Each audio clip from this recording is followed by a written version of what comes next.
दुकान है, अंडे की दुकान है, अंडा फ्राई की है, वो तो सब चलाते हैं, वो लोग क्या करेंगे? ये तो गलत है, बिल्कुल गलत फैसला है उनका। और हम उम्मीद करते हैं कि इस तरह के जो डिसीजन अगर लिए जाएंगे तो इससे तो आप पहले ही बेरोजगारी ज्यादा है, गरीबी ज्यादा है, कीमतें आसमानों को छू रही हैं, और ऊपर से आप खाने पे टारगेट कर रहे हैं। बात करें तेलंगाना के बाकी के हिंदी हार्टलैंड स्टेट राजस्थान, मध्य प्रदेश और छत्तीसगढ़ की, जहाँ हैदराबाद शहर के एजेंसी एरिया में कांग्रेस परफॉर्म नहीं कर पाती है, और उसी तरीके से इंदौर में भी उनका परफॉर्मेंस जीरो रहा, रायपुर में परफॉर्मेंस जीरो है। और ये जो अर्बन एरिया में कांग्रेस का जो इस तरीके का परफॉर्मेंस है, यहाँ पर भी डीआरएस ने अच्छा परफॉर्म किया जेएचएमसी एरिया, इसको कैसे देखते हैं? कांग्रेस रूरल में भी परफॉर्म कर पाई तेलंगाना में, लेकिन अर्बन में बिल्कुल भी कोई सफलता हासिल नहीं है। तो अगर आप देखेंगे तो subject to correction vote percentage में 2% का फर्क है, 2%, राइट बालू साहब? 2% वोट डिफरेंस है। It's not a big difference, but yes, in terms of the seat, that gets bigger, but vote percentage wise only 2% difference is there. Yes, it is a fact that Congress could not win in Hyderabad Parliament, in Secunderabad, in Malkajgiri also. So yes, that is a fact, and that is also a strength of MIM and BRS also, that they could win from there. So to make it very different, urban, rural, I don't think so that is correct, because end of the day, I can also say that when you have won here, why didn't you win in Vikharawad and in Tandur or Pargi? Why couldn't you win in Ibrahimpatnam? So every area has a different challenge. All depends on candidates, what was the mood over there. But the fact is, yes, we also played an important role in that. Our party did play a very important role in that. 24 का election सामने है sir, अगर हम Hyderabad parliament की constituency की बात करें आगे, फिर से मेरा वही सवाल है, वोटिंग परसेंटेज क्या sitting MP you and party president also you see that challenge in front of you, how to increase and how to approach the people and convince them to vote, exercise their vote, low voting percentage, very narrow margin से victories हो रही हैं, इसको कैसे देखते हैं और इसको कैसे आप कोशिश करेंगे कि इसको हम? नहीं, लो पोलिंग परसेंटेज के कई वजूहात हैं। एक वजह यह है कि गैर जरूरी के हर बार सेंसिटिव के नाम पर पुलिस को, पैरामिलिट्री फोर्स को आप खड़ा कर देते हैं और बैरिकेड्स लगा देते हैं, रोड्स बंद कर देते हैं आप, और आप लोगों को निकल कर जाने की तकलीफ हो जाती है उस दिन। तो वो एक वजह है। दूसरा वजह यह है कि हमारी कोई कमजोरी होंगी, हमको उसको दूर करना चाहिए। तीसरा यह है कि आवाम में भी थोड़ा इंटरेस्ट कम हो रहा है, छुट्टी मनाते उस दिन कि बाहर चले आते। तो ये अहम 3 चीजें। और चौथी चीज ये है कि पोलिंग बूथ जो है, मेरे को एक बात समझ में नहीं आ रही कि गवर्नमेंट के स्कूल्स प्राइवेट बिल्डिंग में चल सकते हैं, तो पोलिंग बूथ प्राइवेट शादी खानों में क्यों नहीं आते भाई?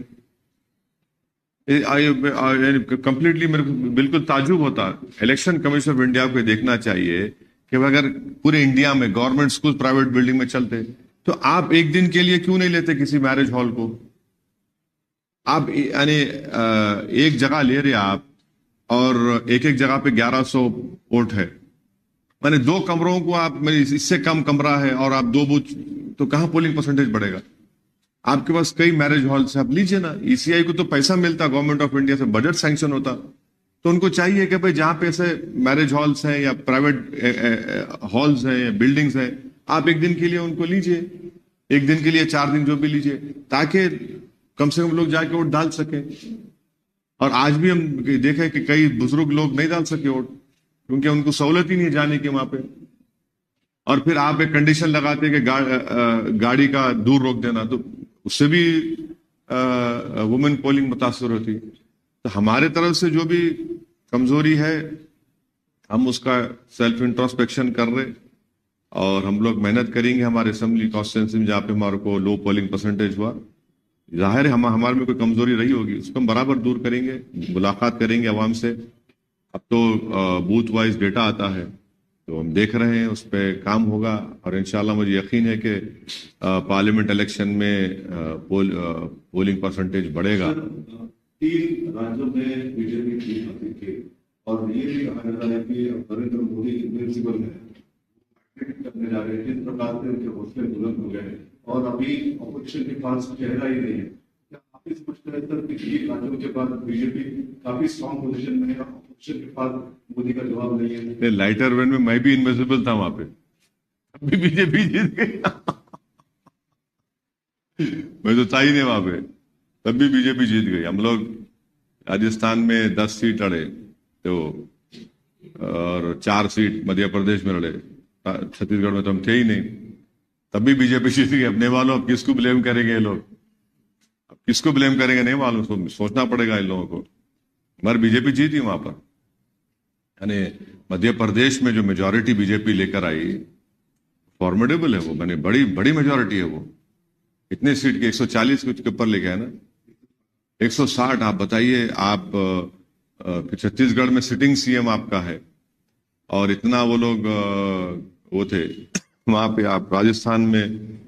तो यस, ये जो 3 स्टेट के डिसीजंस आए हिंदी हार्टलैंड के, ये तो कांग्रेस पार्टी के लिए बहुत बड़ा, इनके लिए एक क्या बोलना चाहिए उसको, सही लफ्ज क्या होगा, कांग्रेस पार्टी के लिए तो एक बहुत बड़ा कहीं ये उनके लिए नुकसानदेह साबित ना हो जाए 24 के लिए, क्योंकि 65 लोकसभा की सीट है उसमें, 65 लोकसभा की सीट है छत्तीसगढ़ में, मध्य प्रदेश राजस्थान 65 में से मेरे ख्याल से लास्ट टाइम एक कमलनाथ साहब के बेटे जीते थे। राजस्थान तो कंप्लीट वाइप आउट था और छत्तीसगढ़ में शायद 1 या 2 जीते थे। मैंने बीजेपी 63 सीट जीती थी वहां पे लास्ट टाइम। तो यकीनन उनको ये तो कांग्रेस पार्टी को बहुत बड़ा धक्का है ये। 3 स्टेट्स में आप एक तो पावर में थे आप, तो अब देखिए क्या होता है, कितने मोहब्बत की दुकान खुलती नहीं खुलती नहीं मालूम। सर, ये याकूबपुर और नामपल्ली में इतनी कम मेजॉरिटी आने की वजह क्या सर? नहीं, याकूतपुरे में शायद हमको देखना पड़ेगा क्या कमजोरी थी, हमसे क्या काम नहीं हुआ है वहां पर, और इंशाल्लाह हम उस पर वर्क करेंगे। यकीनन हमारे लिए एक फिक्र की बात है और मुझे पूरा यकीन है कि इस पर इंशाल्लाह ताला आप देखेंगे जल्द से जल्द उस पर काम शुरू होगा और हम अपना पोलिंग परसेंटेज भी बढ़ाएंगे वहां पे, और जो भी कमजोरियां खामियां रही उसको इंशाल्लाह हम जरूर दूर करेंगे। मैं याकूतपुरे की आवाम का शुक्रिया अदा करता हूं कि उन्होंने हमको वोट भी दिया, नहीं भी दिया, और जो वोट डालने नहीं निकले, मैं उनसे भी गुजारिश करूंगा कि अगर आप निकल के वोट डालते, जो मजलिस के एक बहुत बड़े चाहने वाले हैं, तो इतना जो रिजल्ट आया इससे बेहतर रिजल्ट आ सकता था। कांग्रेस पास नंबर तो है लेकिन बहुत ज्यादा नंबर नहीं है। अगर किसी सूरत हाल में किसी भी पॉसिबिलिटी में, कहाँ की बात कर रहे हैं आप? तेलंगाना की बात कर, वो आपको अप्रोच करते हैं, वो आपका हेल्प मांगते हैं, तो क्या एमआईएम इसके लिए दरवाजे खुले रखेगी? क्यों मेरे पास क्यों आएंगे भाई? पॉसिबिलिटी अरे कहाँ आएंगे भाई मेरे पास? बोले थे सूचना తీసుకుంటాం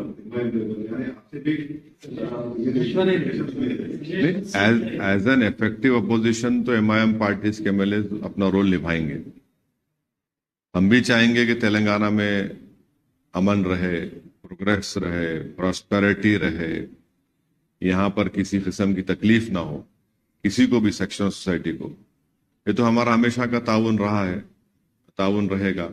अब आपका स्पेसिफिक सवाल का जवाब मेरे पास नहीं है, क्या होगा नहीं मालूम मेरे को, मगर हम तो अपनी लड़ाई लड़ते आए। मैं शुरू से कह रहा हूं आपको कि हम लोग जीतेंगे, कुछ भी कर लो आप, नहीं होने वाला है यहाँ पर। ठीक है, पोलिंग परसेंटेज कम हुआ थोड़ा, आखिर राउंड्स तक गया याकूतपुरे में, मगर हम तो अपनी ताकत अल्हम्दुलिल्लाह अल्लाह करम में रिटेन कर सके उसको। दो दे आर कांग्रेस लीडर, दोनों कांग्रेस के लीडर, कौन लगता है आपको बेहतर सीएम कैंडिडेट हो सकता है आपकी नजर में, आपके एक्सपीरियंस के अंदाज में? 2 लोगों का नाम चर्चा में, रेवंत या भट्टी, ललित चेहरा या रेड्डी चेहरा? नहीं, मेरे को लगता है कि अकबरुद्दीन ओवैसी, अहमद वलाला, माजिद हुसैन, ये बहुत काबिल हैं ये लोग, आप क्यों अंडर एस्टिमेट कर रहे हैं? नहीं, अगर लॉटरी उठ रही तो फिर इनका नाम क्यों नहीं उठना चाहिए? नहीं नहीं, ये क्या बात है? नहीं, ये क्या, अरे देखिए, ये उनकी पार्टी का फैसला है भाई, मैं क्या करूंगा उसमें? वो अब काबिलियत की बात आप कर रहे हैं, तो काबिल हमारे अकबर नहीं है क्या? बलाला नहीं है क्या? माजिद हुसैन नहीं है क्या? भाई 3 साल का मेयर, 2 मरतबा कॉरपोरेटर, जुल्फिकार मेयर थे। काबिलियत की बात करें तो आप, काबिलियत में हम पीछे नहीं है। इसीलिए मेरा सवाल, पहला सवाल मैं जाऊंगा सर, मेरा सवाल ये था कि अगर उन्होंने आपको अप्रोच किया तो क्या रूलिंग पार्टी के साथ for people's welfare you will work together? नहीं, अब अप्रोच करेंगे नहीं करेंगे, अब आपको कोई बोले हैं तो मेरे को नहीं मालूम, मुझे को तो नहीं बोले। माइनॉरिटी का चेहरा उनके पास अभी फिलहाल नहीं दिख रहा है, तो अगर आपको अप्रोच करते हैं तो क्या करने के लिए? आपको दिख रहा है माइनॉरिटी का चेहरा हूं मैं इंडिया का चेहरा हूं, मैं भारत हूं। आप गैर जरूरी मेरे खानों में बांट रहे हैं हम लोग, हमारे को आप मत बांटिए खानों में।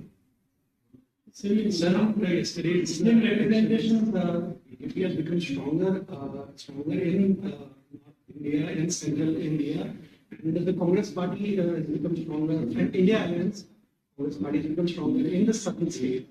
So, in the coming elections, will it be a North versus South battle in the parliament? No. Don't ever do that.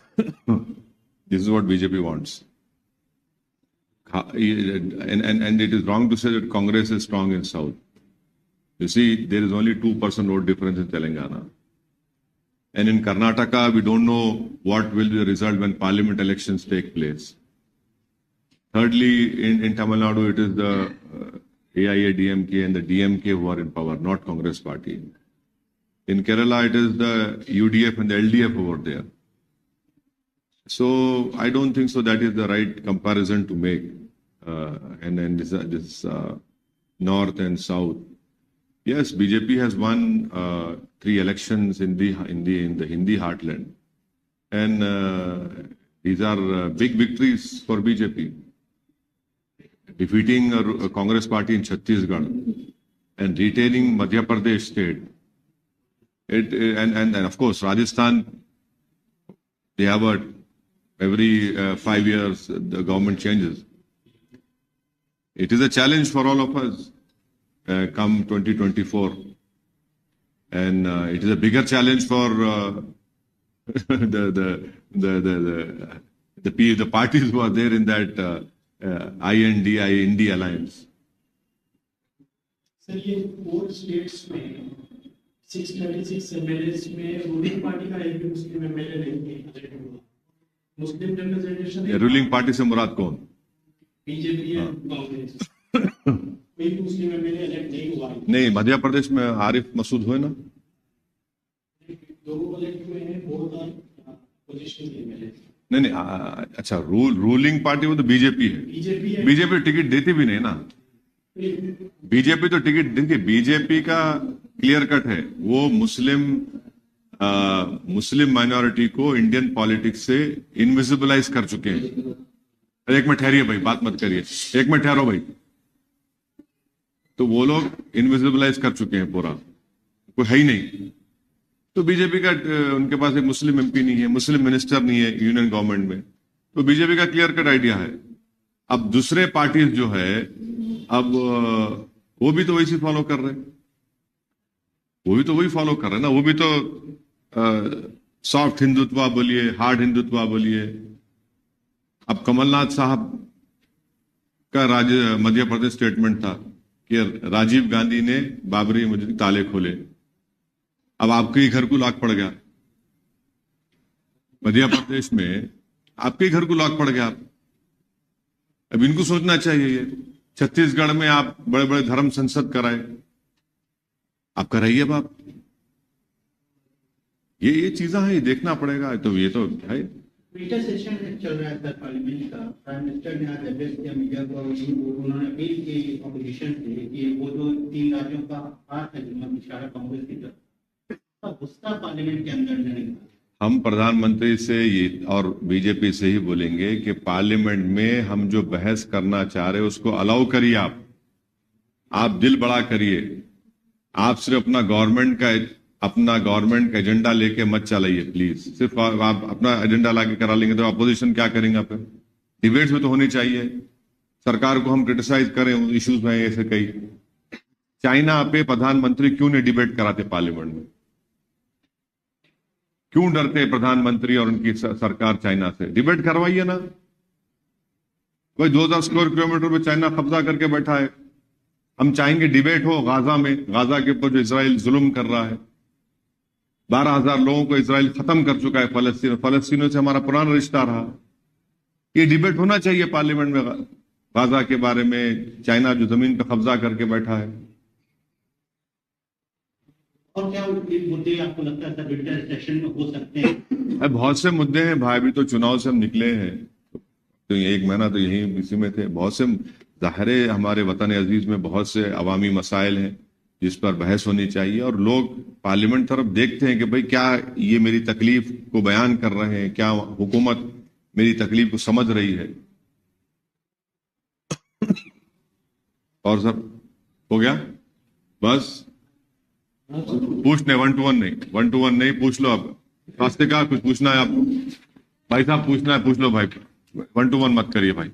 मेरे पास टाइम नहीं है, मेरे को मीटिंग में जाना, मेरी फ्लाइट है दिल्ली के लिए जाना है मेरे को।